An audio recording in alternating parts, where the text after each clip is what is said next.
Nakita sa Naga City, Camarines Sur sina dating Senadora Laila De Lima at dating Vice President Leni Robredo. Kasunod yan ang pag-uwi ni De Lima sa Iriga City matapos ang mahigit 6 na taong pagkakadetain. Magkasama pa ang magkaalyado sa politika na pumunta sa Archbishop's Palace.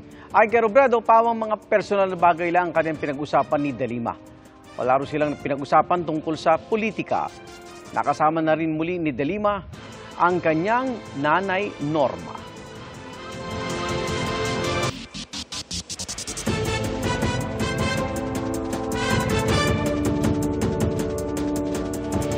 Mga kaibigan, samahan nyo kaming saksiyan ng mga balita. Mag-subscribe sa GMA Integrated News sa YouTube. Para sa mga kapuso abroad, samahan nyo kami sa GMA Pinoy TV at sa www.gmanews.tv.